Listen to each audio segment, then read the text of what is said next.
Yeah. All right, so next up we're gonna talk about some comments that OG rap veteran Tony Yayo made in reference to his relationship with Eminem. So Tony Yayo recently made an appearance on Vlad TV on YouTube. We are not going to play that clip No, we're not. because Vlad TV is notorious for Hate protecting its IP. They will flag the shit out of your video for no if you reason. play one scintilla of a DJ Vlad interview. You will get flagged. Fair So as a use. result, yes. So as a result, we will not play the clip. However, this as well as everything that we do on this channel, the link in the description will be the link to this article will be in the description of this video. You can click on that and watch the video for yourself. But Tony Yayo has some interesting comments about backlash that him and the rest of his G Unit crew received back in the day when they were collaborating with Eminem at the height of that whole thing. So this article is from Hot New Hip Hop. It says Eminem collabs cause racial backlash for G Unit, Tony Yayo claims. During his most recent interview with DJ Vlad, Tony Yayo recalled an unfortunate public reaction to G Unit's work with Eminem. Moreover, the rapper explained that a lot of people weren't happy with the group's embrace of a white MC. Of course, those conversations are still present in today's hip-hop debates, even among legends of the genre. Still, during his remarks, Yayo defended the Detroit legend's lyrical skill, his influence, and all that he did for the group during their peak. In addition, he spoke briefly on his relationship with Benzino and now hip-hop media outlets and how hip-hop media outlets contributed to that backlash. Quote, we even got called house N-words for effing with Eminem, Tony Yayo recalled. The source, they would take it to a whole nother level. That's when the disrespect for me was like, well, damn, what does color have to do with anything with music? What does color have to do with anything with people? I don't care what color or religion you are. That's just me. We from New York. It's a melting pot of people. We grew up around all kinds of people. So I don't give a F what color you are. I don't look at you as a culture vulture because you white. That could be someone else's opinion. It's not mine. Melly Mel says something about Eminem. He did more for me, him, and 50 than anybody has ever done in my career. To this day, it's all said and done. I'm a shout out. To the day it's all said and done, I'm a shout out Eminem. Tony Yayo continued. But everybody always blows shots at Eminem. He wouldn't be on Billboard's top 50 greatest rappers of all time list if he wasn't an effing lyrical tyrant. If he wasn't effing nice with it, they wouldn't be mad at him. End quote. So, of course, there's more to that you can read about. Again, the link to this article is in the description of this video, so you can actually watch the video as well instead of just read the text. I'm tired of getting flagged on this channel for doing content that's great. So I won't play the clip there, but that's where you have it. So yeah, so Yayo, kind of saying, back in the day when G Unit and Eminem, all of that was at its peak. Guess you could say that was like early 2000s into the mid 2000s before it started to die off. A lot of backlash that was racially charged because Eminem was a white rapper. And so those guys were getting called out. They were getting called sellouts and all kind of stuff because they were collaborating with Eminem. Yayo didn't appreciate all of that too much. So what did you think about what Yayo had to say? I mean, he's staying loyal to his homeboy. That's his homeboy. So of course he's going to have nothing but shining and great things to say about him. And the whole take, because they also brought up the whole Melly Mel thing that they brought up about the Billboard, about him being ranked like 3rd or something. And Melly Mel had a problem with that, basically saying that, hey, if he wasn't a white rapper, basically if there was a black rapper saying, I'm Slim Shady, yeah, I'm the Slim Shady, please stand up. Is that hitting top number 1? Is that going to get rotational spins? No. So that was his whole argument, was that because he's white, everybody's seen it before. It can be people, it can be black people dancing, Apollo singing, dancing. That white person that come up there that can either sing or dance stole the show. You know, all the Negroes in the audience. Whoa, hey, you come to the barbecue. Woo, woo, woo. Woo, woo, woo.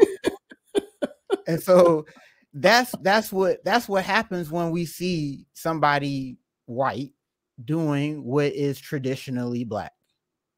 So there's an extra appeal that comes to whatever Eminem's doing. So is he talented lyrically? That's debatable.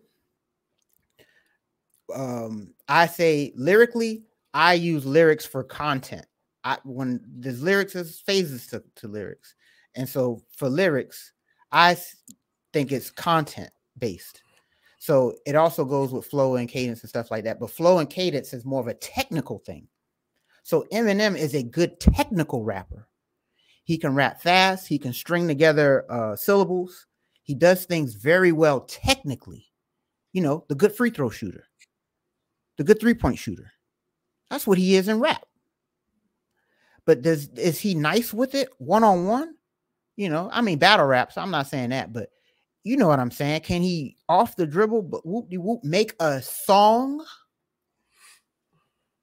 Or can he just mom spaghetti?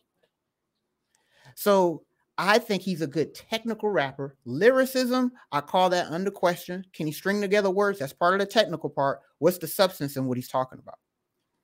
And so I wasn't, you know, and this is in the height of his stuff. So we're not talking about later on where he starts to reflect on his drug use and all this other stuff, which no one listens to, by the way. I'm talking about the hits. Those were, you know, talking about stuff with his mom and his baby mama and all this other wild stuff. So none of those things had substance to me. So I wasn't rocking with that lyrically. So I had to explain that for anybody that's going to come around here. So lyrically speaking, I think that, you know, he was lacking in that department. So, but since he is who he is, and he's a white guy, he is talented. So that just gives you extra boost. That's all. And so that's all Melly Mel was saying. I agree with it. I don't think Melly Mel was hating, you know. And to tie into what he was saying about Benzino, you know, calling him a house Negro and all these other things. Yeah. Yeah, of course. I mean, that was probably hating for sure. Because it's not like he has any integrity or anything that, you know, I can't call that, but whatever, man. Industry dudes are industry dudes. So you want to sit there and call him or whatever, Uncle Tom or whatever. But if Eminem was on your team and on your label, you ain't screaming that then. I'm an Uncle Tom. You're going to say you found a cash cow. So that's the part of it that comes off haterish from the Benzino aspect. But all in all, Yayo is a very loyal person. He is super loyal to 50. He's super loyal to Eminem. And he's loyal to the whole G Unit. He's a real chill dude. I'm not surprised that he took up for Eminem in this context, but I do humbly disagree. And I'll go toe to toe with anybody that wants to debate him even being in the top 10. All right. But what do you feel, sir? How do you feel about this whole Yayo commentary? Do you agree with him here, or do you think that maybe Benzino had a point? Yeah, I think so. I have a different view of Eminem than you do. Mm-hmm.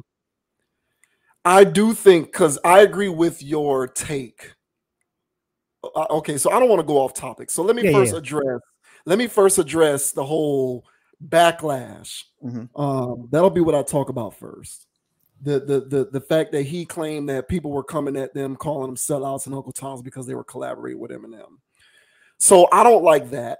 I don't agree with that, because obviously people who came at G Unit for collaborating with Eminem on those grounds, calling them sellouts and all of that kind of stuff, those are people who probably believe that hip hop is Black culture and is owned by Black people and it's controlled by Black people and it belongs to Black people. And so, because, you know, it belongs to us. So if you're collaborating with someone who's not a part of the community, then it's kind of viewed upon like you're selling out. because that belongs to us. So collaborate with the black artists. That's our art. It belongs to us.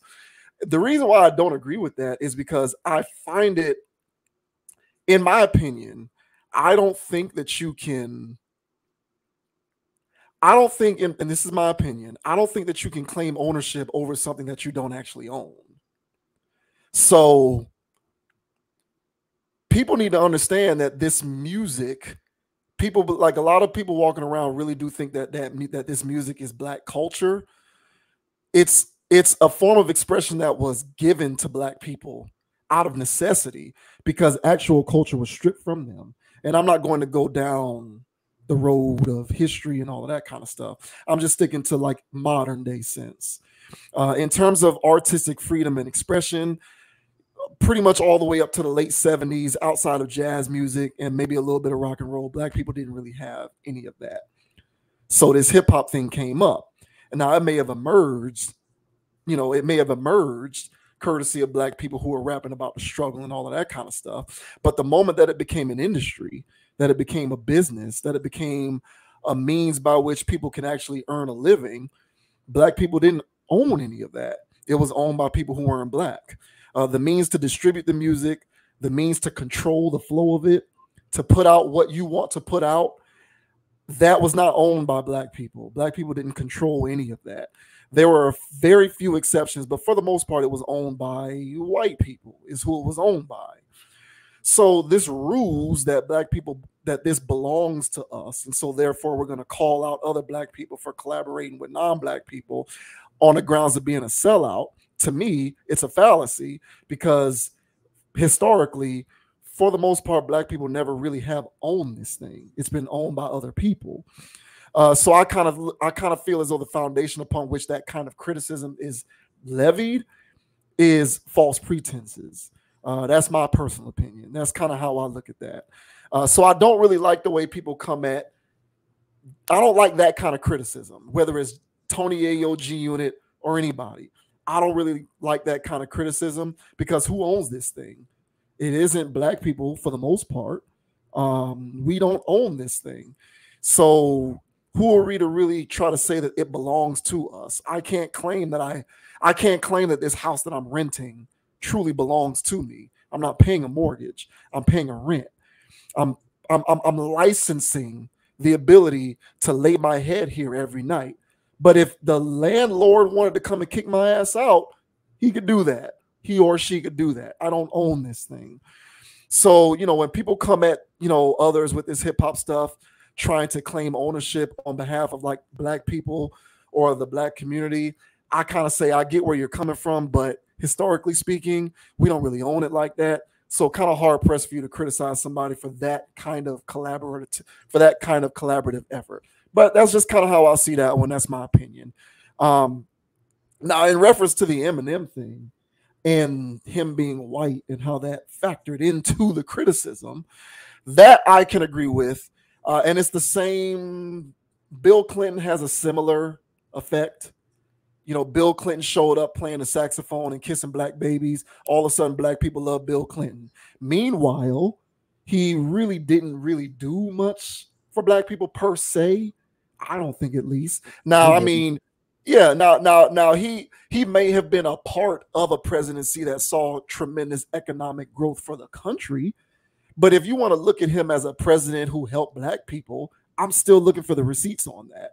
I don't know where that is, but he's often viewed as like, black people love Clinton because he showed up on Arsenio Hall playing saxophone. And it's like, why do y'all love this dude? What did he do to bamboozle y'all into thinking that he loves y'all so much?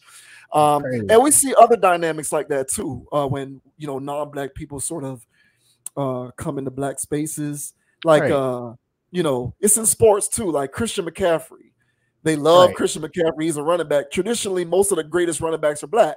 So we got this white guy who's a running back, and all of a sudden it's like, oh, damn, Christian McCaffrey out there running numbers on these fools. Now, I'm not trying to take nothing away from the guy. He is great. He's good. He's really great. He's talented. But the fervor for him has a lot to do with the fact that he is doing something in a space that is often occupied by black people, and he's doing it effectively. So that's where the fervor comes from. So in that regard, I do understand how that kind of stuff happened for Eminem. and how people like Melly Mel would say that, because for the most part, he's not wrong. His ethnic background, or lack thereof rather, does have a lot to do, and so it's his background tied to the fact that he is nevertheless doing something effectively.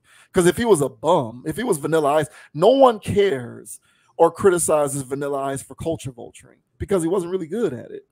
So it's like nobody really cares. No one's going to criticize Vanilla Ice because, like, what did you do? You don't have a historical place in this thing. But Eminem has a historical place in this thing. Like you said, he was a good technical rapper. And so because there is a debate going on, given the fact that he does reside in a place in this thing, given how effective he was, it calls into question the legitimacy of it. So I get that part too.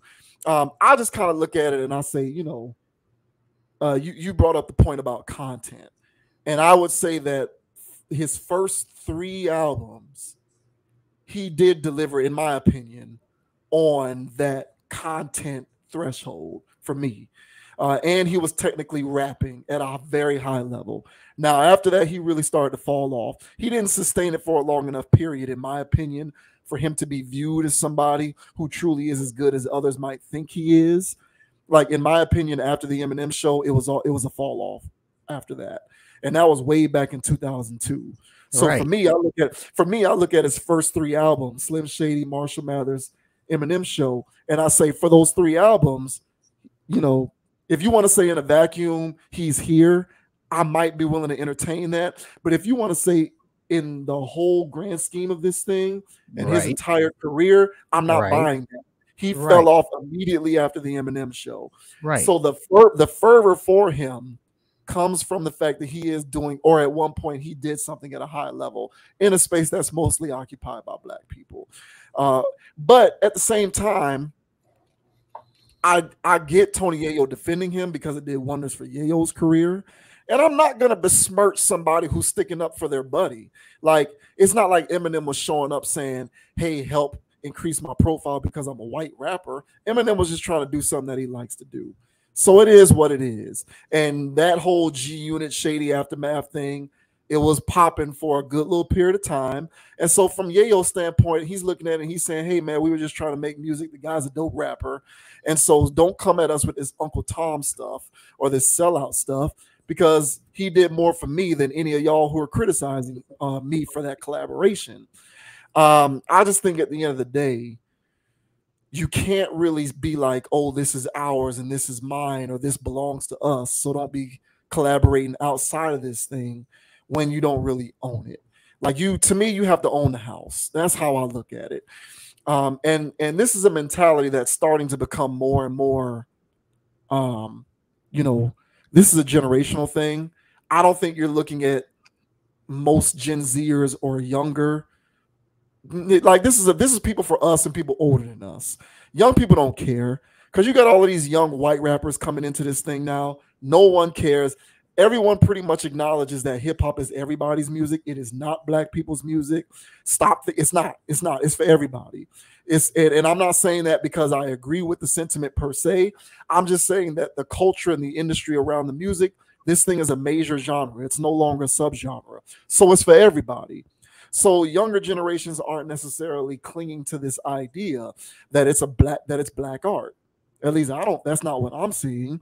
So for generations like ours and the ones previous, the older ones, who we still might look at it and say, oh, it's Black art and it's Black music.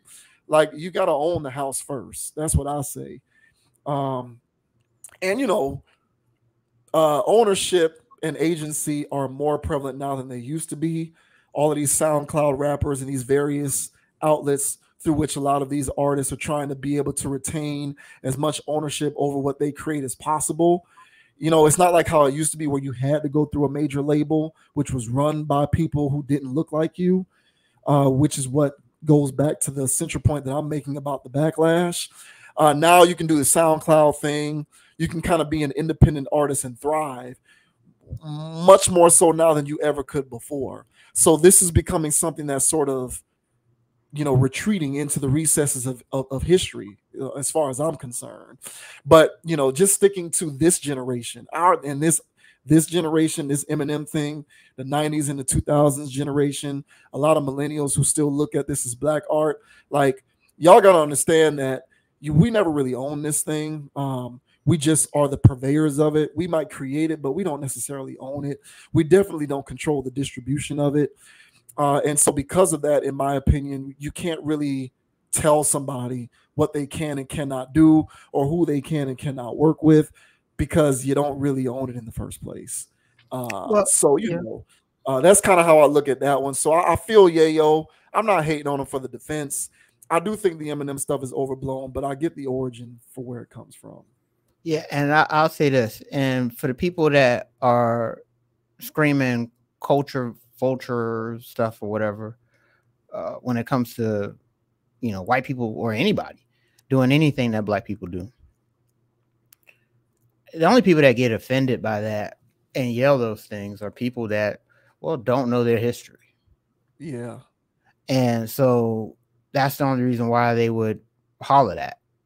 And so that's why it rubs me the wrong way, because it's not a well thought out argument. And, you know, because if they did know their history, then you would be hollering about kung fu to people, because, well, black people were the first people to do that. You know, make classical music, make rock and roll, blues, you know, everything. And so if you knew that we created those things, then you would understand that people like what you cook up. It could be a new jug, a new dance, and a new word, a new slang.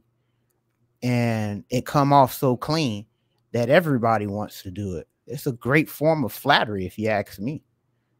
So, you know, when I see a white woman with braids, it looks crazy.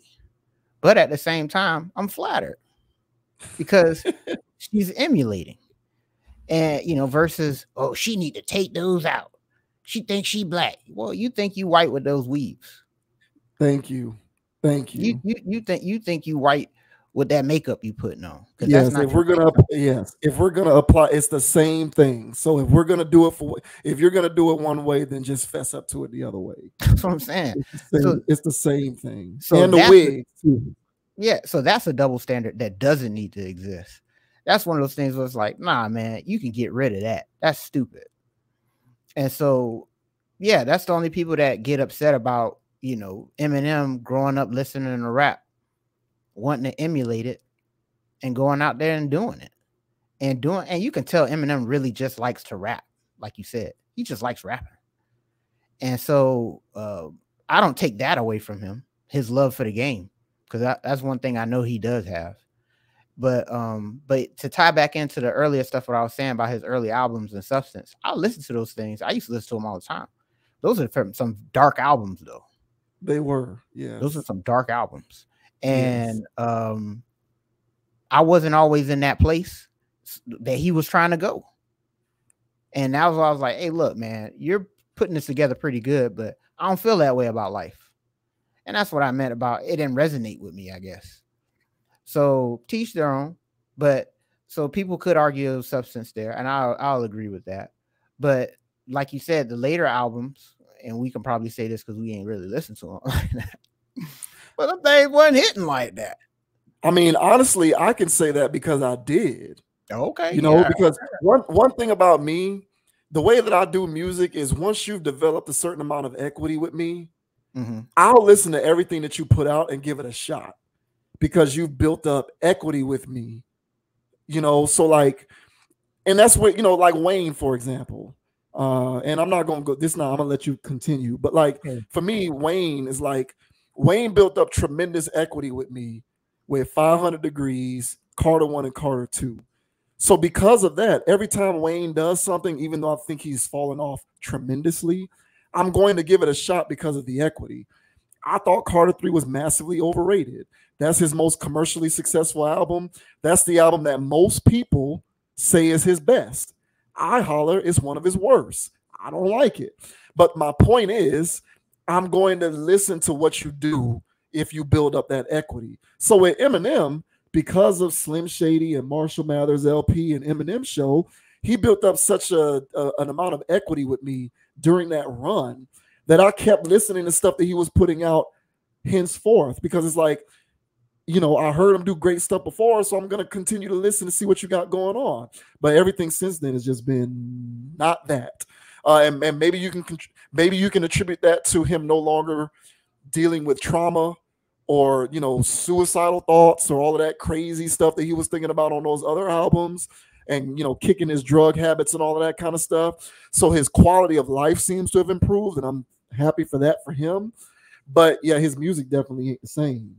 That recovery and the relapses and all of these other albums that he's put out, murder music or whatever, music to murder to or whatever he called that thing, and Marshall Mathers LP2, these albums were all not good. And I can say that because I did listen to them. Okay, good. I didn't listen to him a lot. I didn't listen to him a lot, but because he built that equity when he dropped them, I listened, and yeah, not impressed. That's an awfully hot coffee pot and whatever else he said. I'm like, hey, bro, listen, I don't hate on the man. He kind of grew on me over the years. Like I said, once I saw that he had a love for the game, I started to like draw back on some of my hate. But I still think he's overrated. But talented, but overrated. And but yeah, that's my take on him, man. But yeah, the whole industry is it's just geared towards making money, man. And so Eminem was a hell of a cash cow. He was dealing with a man. He talking about and then again, he calling them Uncle Toms and sellout. Benzino talk about selling drugs and killing people. So, but, bro, it's not like you're helping our community either. I know. There's so many hypocrisies with that kind of stuff. It drives me. It really drives me crazy. Because otherwise, essentially, what you're saying, therefore, is that stuff is Black culture, right? Like what you're copying to at that point is, you know. And I'm not trying to say. I'm not trying to okay, we're not going to make this a socioeconomic topic, right? Yeah. So we're not going to get into that. But so I'm not trying to minimize the advent of the existence of these things in certain aspects of the Black community. But to go that far as to say that you're collaborating with someone who's not Black means that you're a sellout. Essentially, because Eminem doesn't rap about that stuff. He raps about using drugs. He ain't rapping about selling dope and all of that kind of thing. So like what you're copying to essentially is the content of a lot of this music is what we are as people. So yeah, I think that you're right there. This stuff is rife with hypocrisies. It really is. Yeah, man. And by the way, that's what Melly Mel was more or less talking about. He has a very unique way of looking at the rap game, since he was the guy who coined the term hip hop. So he feels as though he has some level of say of what constitutes hip hop and what guys are and what guys aren't. And so his takes are a little bit brash, but I feel as though it's needed in today's social climate, at least to have a countering view to the narrative, because the narrative says Eminem top 5. And I don't see that. I don't see that. And anybody else that wants it. And by the way, bro, we were hearing this propaganda in like 9th, 10th grade. You know, with MTV and all that stuff, when they was having their countdowns and they was throwing him up there. I'm like, how y'all putting him up there? Well, how do you get up there? At least back then, it made more sense back then, because that's when he was putting out his best work. So even if you didn't agree with that, which I'm not saying I did either. Right. I'm not saying I agree with that either. But at least back then it made sense, because that's when he was putting out his best stuff. But for it to continue after he clearly fell off, to me, has never made sense. Well, yeah. And so, yeah, I look at the whole body of work. And so is he respected as an OG in the game? I would say so. But he's just not on my top 10. Sorry. So when it comes to technical rapping, we probably got an argument. Maybe not still. So I think Twista might have things to say about that. But be that as it may, Tony Yayo, he was all in the clear here. They playing a dirty game, and it's the music industry. So if these guys so happen to link up with a guy that brings them more money, more publicity, more spins, more whatever, hey man, you basically doing a dope game when you're playing the industry game. And whatever you can to get an advantage over your opponents, you can use that. And they did that, and it seems like they had a genuine friendship after all of that anyway. And by the way, Lloyd Banks still got bars. So if y'all got any time, go listen to anything he done came out with recently. I do that occasionally, and I'm never disappointed. Man still can rap. So check out Lloyd whenever y'all got a chance. Man, these jits ain't finna go listen to no Lloyd Banks. Man, listen to Lloyd Banks, man. And do your favor and listen to some old mixes, some old freestyle. The guy was crazy, highly underrated. Yeah. No, I'm with you. You know how this music stuff is. Music is generational. Once they act like they want to throw you out with the trash once you turn 30. It's like you don't NBA young boy got the bars now. Yeah, Moneybag Yo. Okay, well, yeah, shouts out to Yayo, man. I'm with Yayo on this one. I don't like all of that. I don't. You know how sensitive I am when it comes to that sellout stuff. Oh yeah. I don't like it. I don't like it. You can't. We don't own this stuff. So selling out to who? Like, we don't own this crap. But whatever. I appreciate the content nevertheless. Yeah, Eminem is what it is. He has a unique place in the pantheon of this music stuff. But I don't go for all of that sellout stuff for people just collaborating with the guy. I'm not with all of that, but whatever. Yeah, hit me up, bro. We can do a track, bro. No sellout. Yeah.